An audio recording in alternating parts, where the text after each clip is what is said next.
Located on the stunning Angels Crest Highway right outside the city of Los Angeles, Karaka Ridge was a small ski area that operated for 50 years. It's no easy feat operating a ski resort in Southern California, yet the operators of Karaka Ridge preserved for many years. This video will break down the long history of Karaka Ridge, spanning from the early 1950s all the way till its final closure in 2001. So, without further ado, let's jump into the history of Karaka Ridge.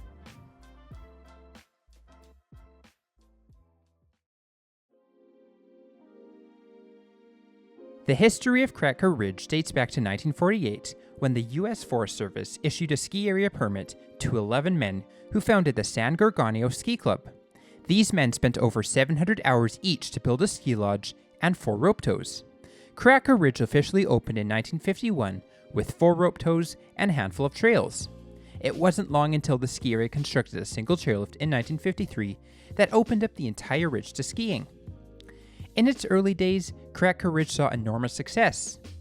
Though the snow could be hit or miss, in the early days, Karaka Ridge usually opened by December and sometimes even closed in April thanks to the ski area's northern exposure. In 1960, Karaka Ridge hired Ed Hensley as the general manager.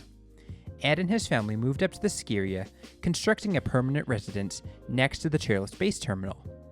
In 1962, the chairlift's haul rope slipped off one of the bull wheels, causing a detensioning of the lift. Thankfully, only 15 people were riding the lift at the time of the accident, and only a handful sustained minor injuries. In the aftermath of the incident, the lift was repaired and it never suffered from a malfunction like that again. Karaka operated much as it always had through the 1960s and 1970s.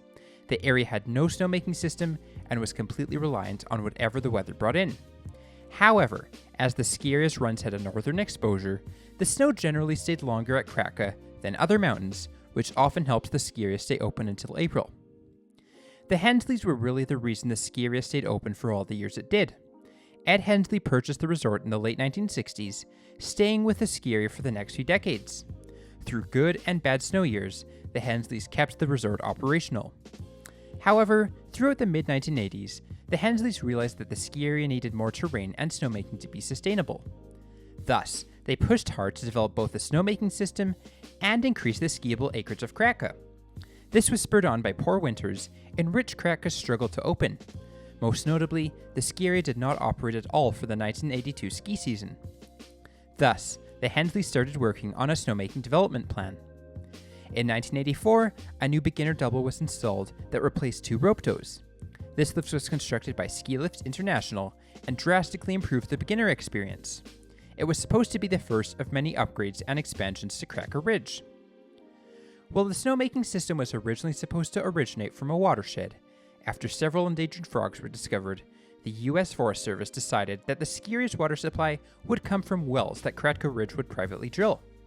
This led the Hensleys to sell Karaka Ridge in 1988, as they didn't have the financial resources to do this.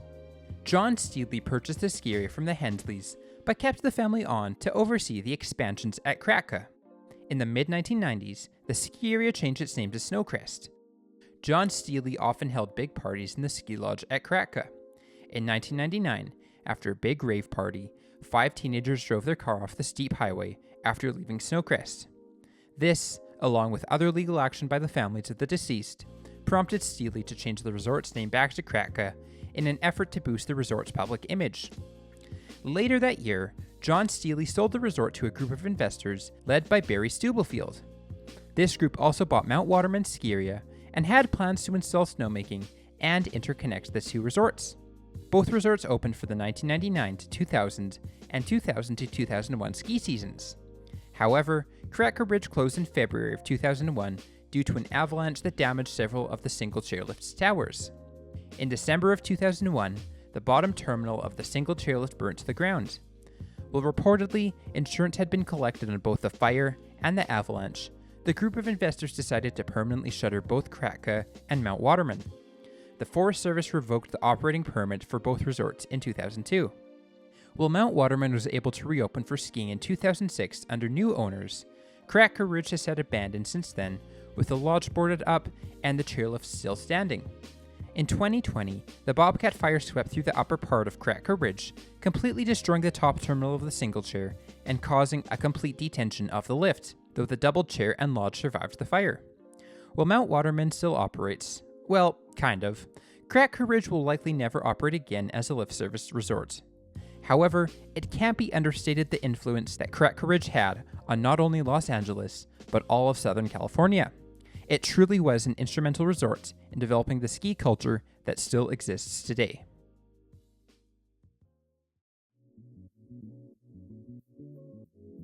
Cracker Ridge was not large by any means. The ski area had a vertical drop of 650 feet, while the ski area comprised around 52 acres of land. There were around 10 ski runs, all with varying difficulty. Starting off, we see the base area was tucked right up against the Angels Crest Highway, with the parking lot being right down the road. The lodge was also in an extremely narrow spot. Examining the beginner terrain, we see 2 rope tows. The twin rope tows provided the skier with a short Papa Bear Green Run traveling down a valley. The single toe acts as the Baby Bear Green Run and provided access to the lodge from the double chair. This was the true beginner hill at Kratka, though it was pretty small. Let's move on to the double chair. This lift serviced 2 runs, the Mama Bear Green Run and the lower part of the Blue Ridge Run. The double chair was around 630 feet long and had a 170-foot vertical drop. Mama Bear was steeper than Papa Bear and Baby Bear, but was not as steep as a Ridge Run. However, none of these runs were all too steep, and it was a great learning environment. This terrain was at the very edge of the resort, with the Mama Bear Run tucked right alongside the highway. Okay, now let's examine the single chair. This chair was probably homemade and was 1,745 feet long with a 650-foot vertical drop. The runs off the looker's right of this lift were easier than the runs off the looker's left. Starting off, Christmas Bowl is a top-to-bottom run that looks to have several trees scattered throughout. This run leads the skier down to the base lodge. Ridge Run leads the skier to the double chair and traveled more along the border of Kratka. Easy Street looks mostly like a road and was probably the easiest run off the chair. Easy Street winds the skier back to the lower part of either Christmas Bowl or Ridge Run. Main Face, another blue, starts off Easy Street and goes down to the twin rope tows. Log Chute was a short, narrow black run, while the Chair Run Blue was less steep and more wide than Log Chute was. Pine Tree is probably the most recognizable black run of the resort. This run was not at all groomed and traveled almost right under the chairlift. Rattlesnake, Pasadena, and Exhibition were among the ski area's best advanced terrain. Rattlesnake travels down a steep gully, while Pasadena follows the fall line more, with trees dotted throughout. Exhibition is by far the steepest run at Kratka and follows the far border of the ski area.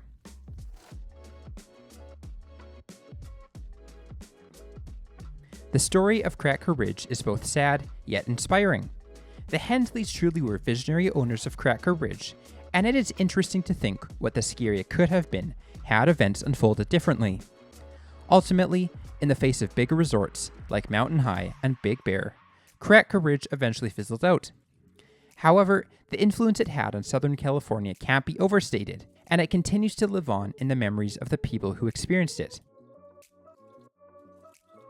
Thanks for watching this video. If you liked it, please consider subscribing. And until next time, this is Skier72.